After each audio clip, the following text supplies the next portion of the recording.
কল্পনা করুন, একদিন আমরা মহাকাশে বসবাস করছি, কিন্তু আমাদের সেখানে খাদ্য উৎপাদন কিভাবে হবে? মহাকাশের কঠিন পরিবেশে আমরা কিভাবে কৃষি উৎপাদন করব?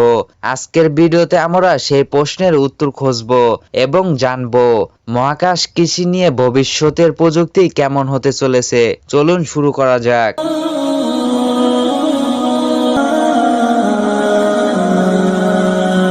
মহাকাশে কৃষি এটি আর শুধু কল্পনা নয়, বাস্তবতা হতে চলেছে। বিজ্ঞানীরা ইতিমধ্যে বিভিন্ন প্রকার উদ্ভিদ মহাকাশে জন্মানোর উপায় নিয়ে কাজ করছেন।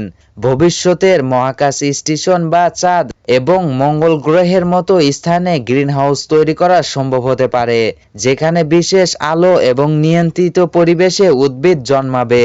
এই গ্রিনহাউসগুলোতে সক্রিয় প্রযুক্তি ব্যবহার করা হবে, যেখানে মানুষের হস্তক্ষেপ কম লাগবে। ন্যানো প্রযুক্তি এবং রোবোটিক সিস্টেম আমাদের ফসলের যত্ন নেবে এবং উৎপাদন বাড়াতে সাহায্য করবে।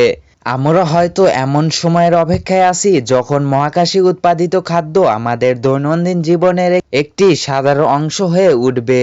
তবে মহাকাশে কৃষির উৎপাদন করার সবচেয়ে বড় চ্যালেঞ্জ হবে মাধ্যাকর্ষণহীন পরিবেশে উদ্ভিদের বৃদ্ধি এবং পানি সরবরাহ। বিজ্ঞানীরা ইতিমধ্যে এই সমস্যাগুলো সমাধানের উপায় নিয়ে গবেষণা করছেন। উদ্ভিদের শিকড় মাটির বদলে জলের বৃদ্ধি পেতে পারে এবং পানির প্রবাহ নিয়ন্ত্রণ করার জন্য বিশেষ পদ্ধতি তৈরি হচ্ছে। মহাকাশে কৃষি উৎপাদন করার এই নতুন প্রযুক্তি আমাদের ভবিষ্যতের একটি অন্যতম গুরুত্বপূর্ণ অংশ হবে। আজকে এই পর্যন্তই। ভিডিওটি ভালো লাগলে অবশ্যই একটা লাইক এবং শেয়ার করবেন।